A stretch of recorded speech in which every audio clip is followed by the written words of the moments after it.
أعوذ بالله من الشيطان الرجيم. بسم الله الرحمن الرحيم. السلام عليكم ورحمة الله وبركاته.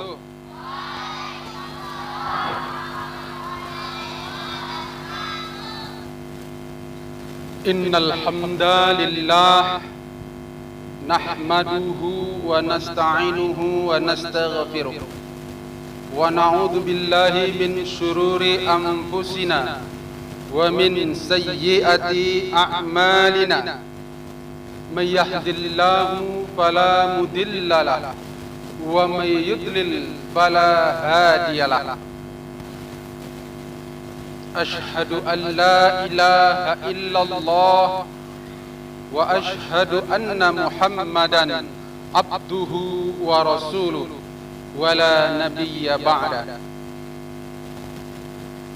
Puji syukur yang seharusnya kita selalu bersyukur kepada Allah Subhanahu wa Ta'ala.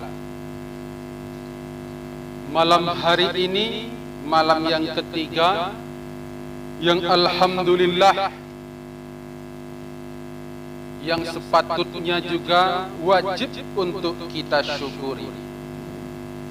Jadi santri dan santriwati, sebelumnya saya ucapkan ribuan terima kasih kepada pembawa acara yang dengan berani-beraninya memanggil nama baik saya untuk bisa berdiri di depan santri dan santriwati, asatid dan asatidah.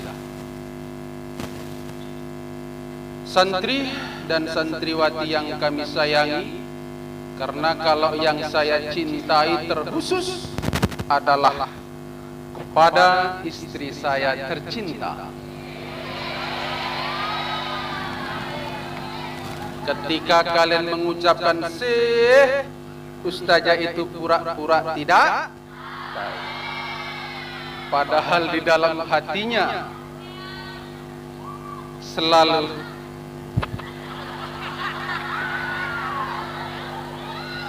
jadi santri dan santriwati, ustadz dan ustazah yang berbahagia. Tadi kita singgung sedikit masalah bersyukur. Sebelumnya saya mau bertanya kepada santri dan santriwati yang baru, bersyukur nggak kalian? Bersyukur. Bagaimana caranya kamu untuk mensyukurinya?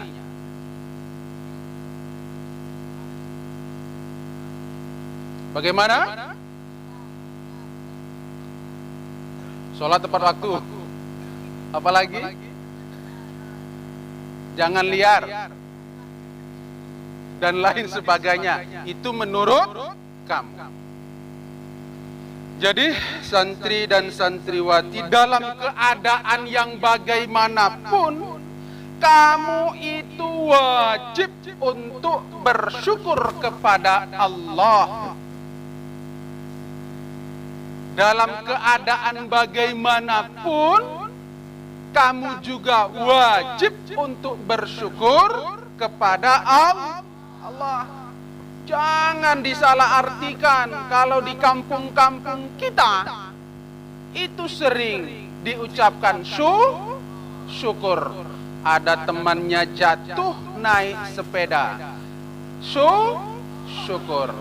Ada orang lain jatuh dari pohon, kamu ucapkan juga syukur. Tetapi bukan arti syukur ini yang kita harapkan.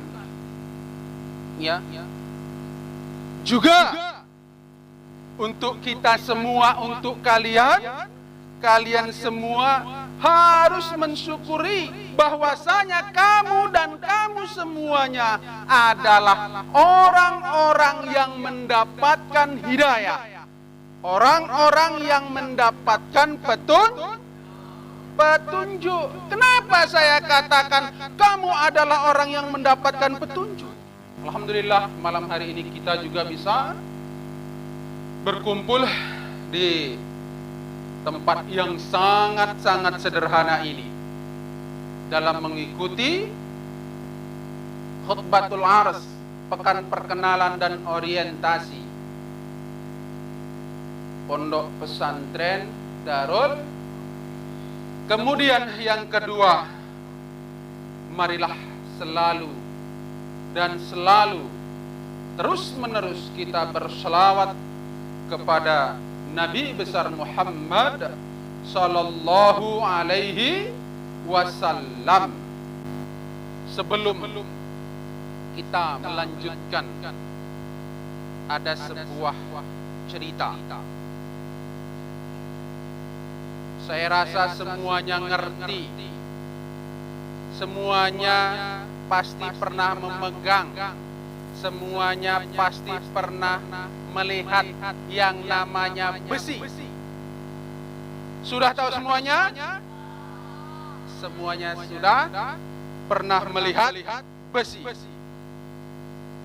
Jadi sepotong besi seharga misalnya 25.000 misal. Apabila besi itu ditempah menjadi tapal kuda. Tahu tapal kuda? Tahu nggak tapal kuda? Maka 25.000 itu bisa menjadi 50 atau 100.000 dengan besi yang sama.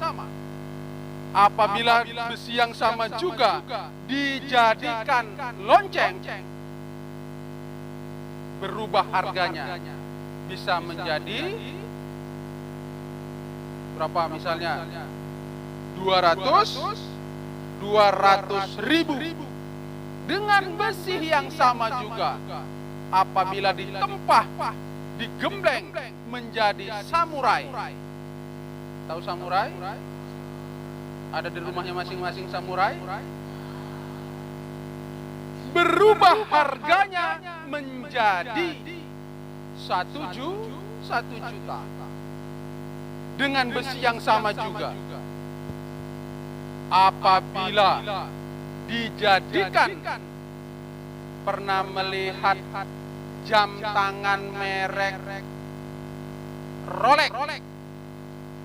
Pernah? Ada yang makai? Kalau ada yang makai, luar biasa kamu.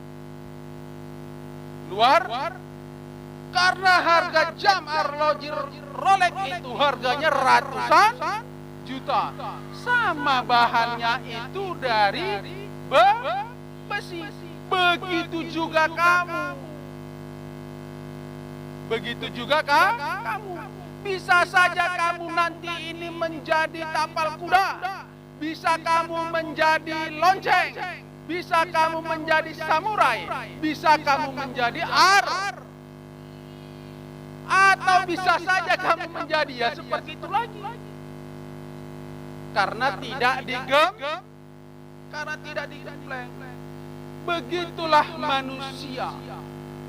Kalau sesuai gemblengannya, sesuai pembentukannya, maka besi tadi itu akan menjadi berubah. Apa mau kita begini saja? Begitu dimasukkan pesantren,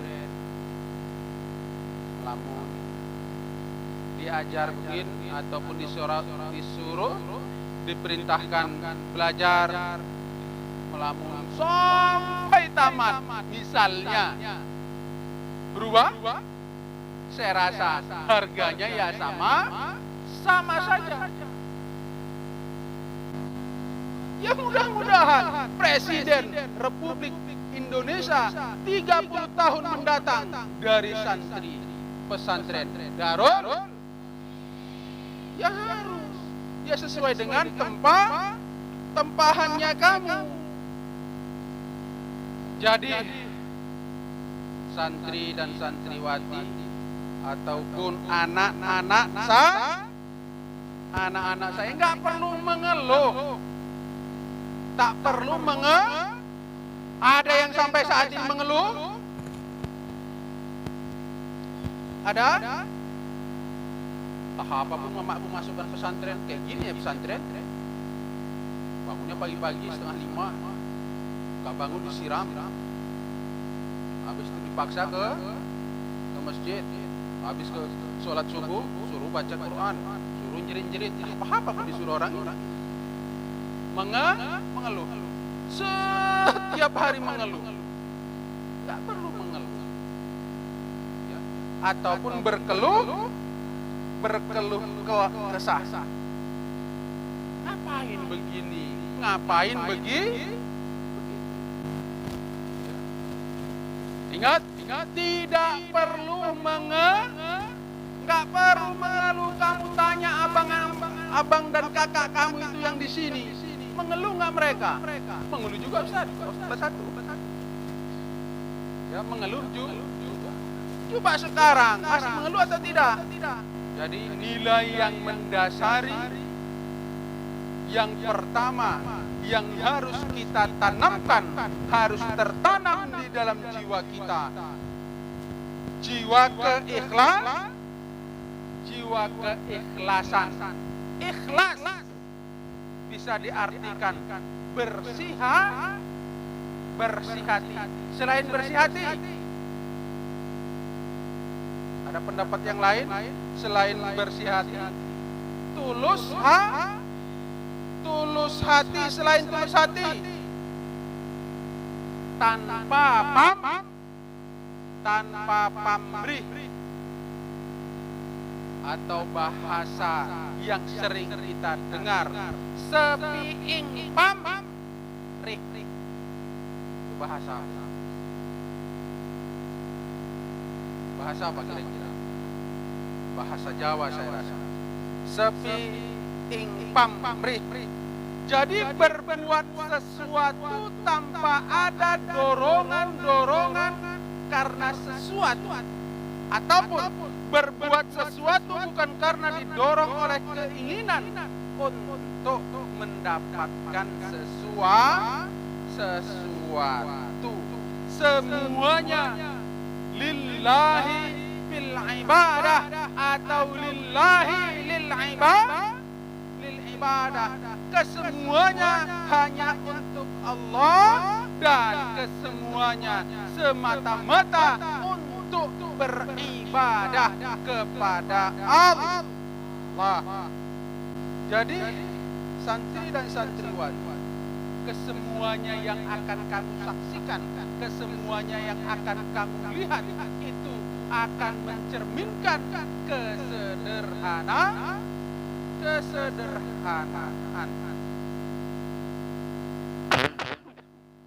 Jadi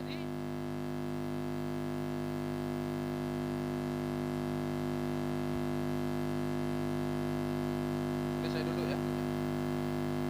Bentar juga nih kalian. Bukan saya takut. Jadi yang selanjutnya, jiwa kesederhanaan tadi itu tidak berlebih-lebihan ataupun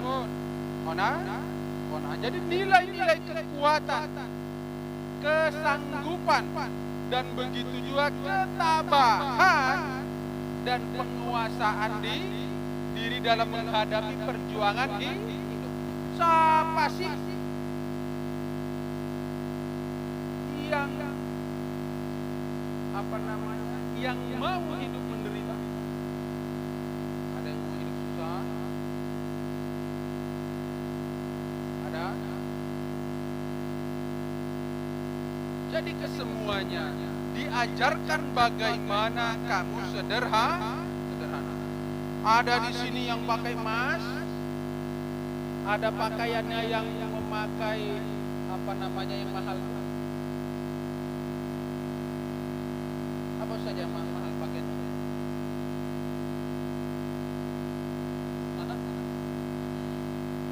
Itulah dia, merek-merek yang mahal. Bajunya harganya 2,5 juta ada. Celananya harganya 1 juta. Saya Lihat semuanya di sini, semuanya sama.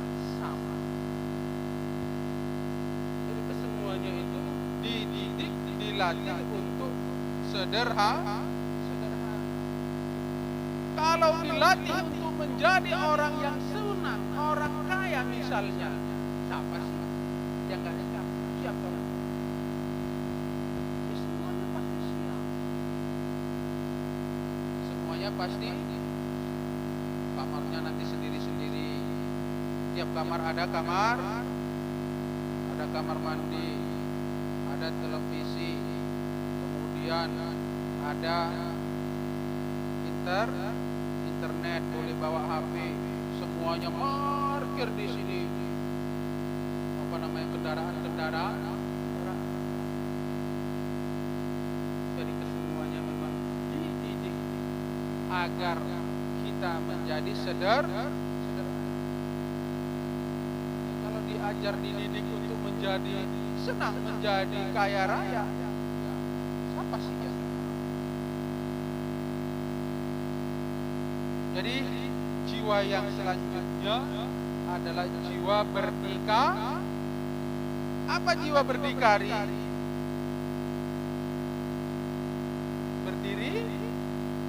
Berdiri sendiri, atau kesanggupan untuk menolong diri sendiri.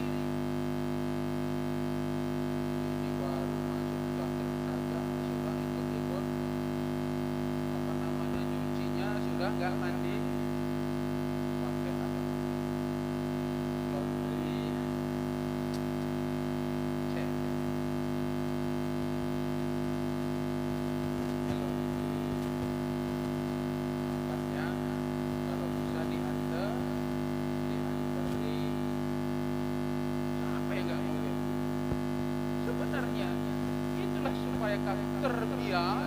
Terbiasa menolong diri sendiri tanpa mengharapkan bantuan orang lain. Bagaimana kamu dididik? Cuci sendiri, makan sendiri, tidur sendiri, apalagi bola sendiri. Kesemuanya didikannya, ajarannya, supaya sanggup kamu untuk menolong diri kamu sendiri. Jadi tidak bersandar kepada orang lain. Sanggup? Satu kali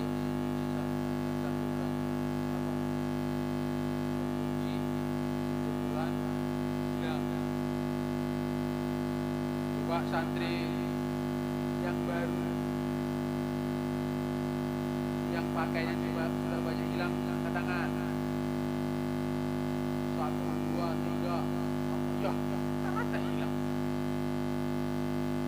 Sebenarnya itu tidak hilang, tetapi kamu tidak bisa menjaga barang-barang kamu. Bukan hilang sebenarnya. Kalau sudah jatuh, malu kamu untuk mengutip.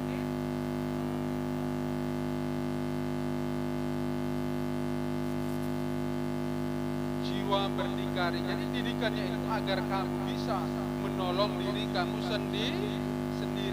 Karena berdikari ini adalah senjata ampuh yang dibekalkan pesantren kepada santrinya. Adalah kita tambah santriwati, santri dan santriwati. Ini adalah senjata yang paling ampuh. Kemudian yang keempat adalah jiwa ukhuwah Islamiyah atau akidah Islami, persaudaraan yang akrab. Suka duka dirasakan bersama.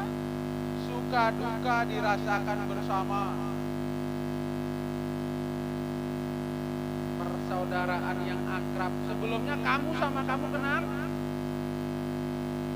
Kamu sama kamu kenal? Enggak.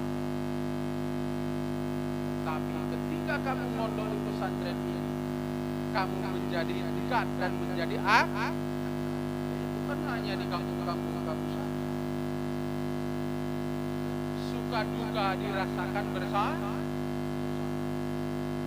Nangis bersama. Kalau itu nggak punya duit, ya dirasakan bersama. Ya bagaimana supaya tercipta suasana keakraban? Ya sudah, yang ada duit ya dipilih dulu, yang kehabisan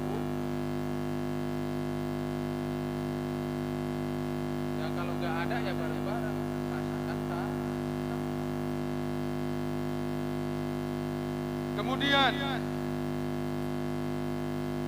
suka duka dirasakan bersama dalam jalinan ukhuwah Islamiyah. Innamal mu'minuna ikhwatun fa aslihu baina akhwai. Sebenarnya kamu semuanya ini bersaudara. Maka perbaikilah persaudaraan di antara kamu. Jangan kamu menjadi pemecah belah. Jangan juga menghina. Kemudian jiwa bebas. Bebas dalam berpikir dan berbuat. Inilah yang akan menentukan masa depan kita. Memilih jalan hidup bukan berarti bebas berbuat apa saja. Saya dengar. Kemudian jiwa kebebasan. Jadi segala sesuatu tanya hati kecil kamu, bener gak itu? Boleh gak itu kamu kerjakan? Kemudian kita lihat yang sebelah kanan, moto. Apa itu moto? Bukan Ajinomoto.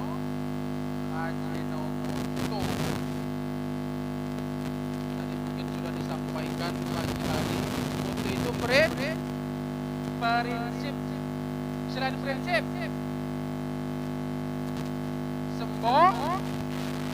semboyan, pedoman, atau bahasa yang lain itu ada slogan.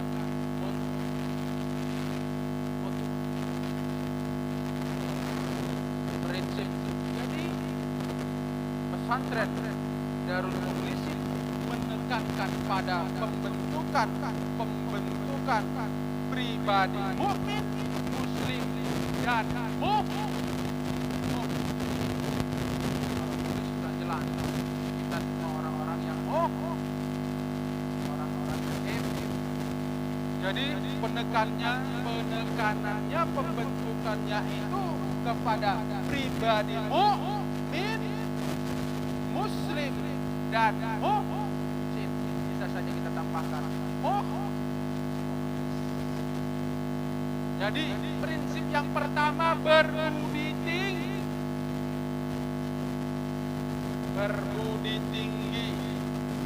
Landasan yang paling utama ditanamkan di pondok pesantren Darul Mukhlisin kepada seluruh santri dan santrinya adalah prinsip ataupun berbudi tinggi. Semboyan yang utama berbudi tinggi. Rasulullah Muhammad Sallallahu Alaihi Wasallam diutus ke muka bumi ini untuk apa? Untuk apa? Liutammima makarimal akhlak. Innama bu'istu liutammima makarimal akhlak. Sesungguhnya aku diutus ke muka bumi ini untuk memperbaiki akhlak ataupun budi pekerti. Semboyan kita juga ada dikatakan al-adabu fauqal ilmi, adab lebih utama daripada berilmu. Ilmu kamu banyak, tapi akhlak kamu itu tidak ada. Sama-sama.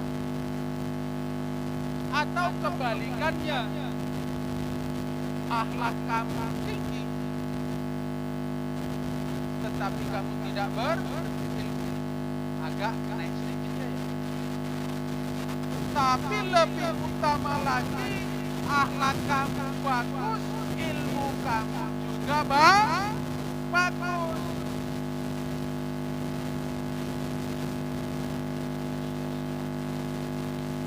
Yang paling utama adalah untuk akhlakul karimah, ataupun supaya santri dan santriwati berakhlak yang baik ataupun berbudete.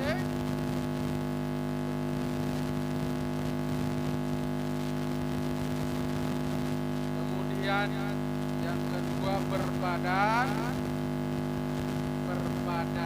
sehat. Dengan tubuh yang sehat, para santri dapat melaksanakan, para santri dapat mengerjakan segala tugas hidup dalam beribadah dan dalam keseharian santri dan santriwati.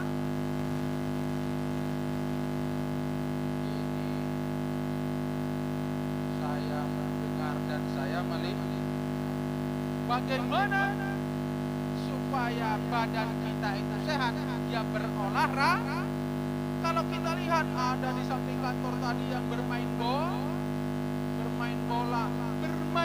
ataupun olahraga apapun itu ada tempatnya, nggak asal-asalan.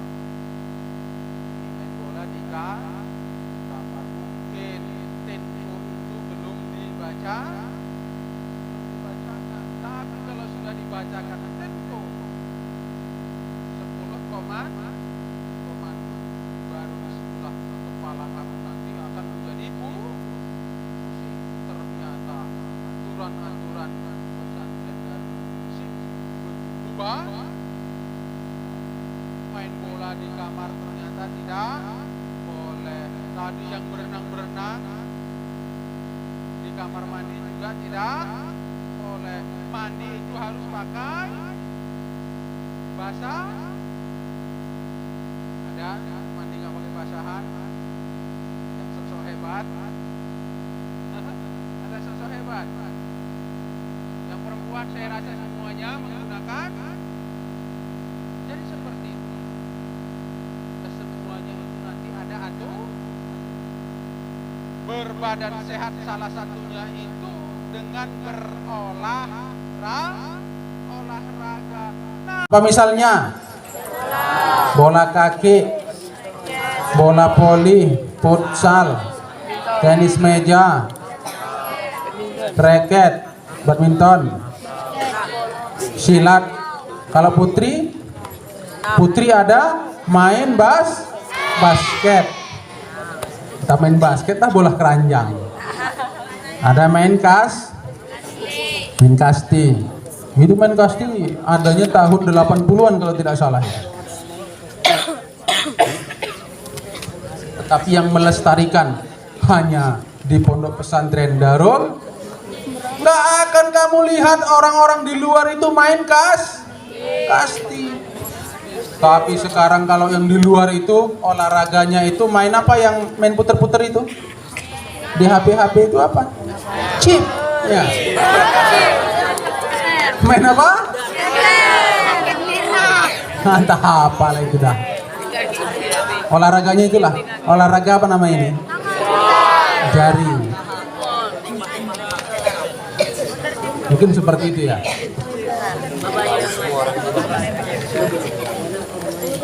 Kemudian al-aqlus salim fil jismi salim. Akal yang sehat Akal yang sehat terdapat pada tubuh yang sehat. Nggak terbalik itu. Al-aqlu salim fi jismi salim atau al-jismu salim fi aklis salim. Tapi saya rasa nggak asal-asal buatnya orang ini kan. Al-aqlu salim fi jismi salim.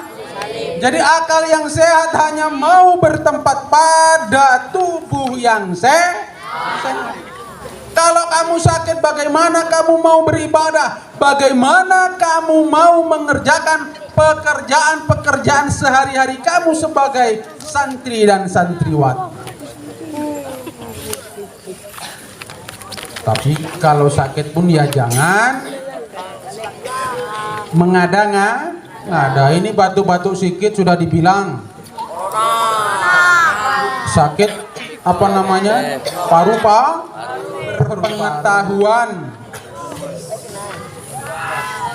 Berpengetahuan luas. Berpengetahuan ini luas ini sebenarnya dirancang secara sistematik. Sangat luas nanti penjabarannya.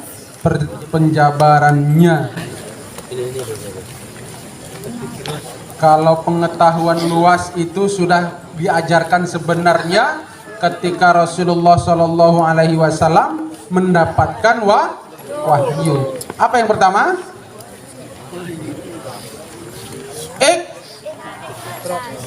Iqra. Tapi di situ ada fi'lul amri. Bacalah. Kalau membaca kan masih membacalah. Berarti kesemuanya harus dibaca. Karena membaca salah satu untuk menambah wawasan, menambah pengetahuan supaya pengetahuan itu ada semboyan kita. Belajar itu dari buayan sampai lianglah. Jangan sampai hilang prinsip sebagai muslim.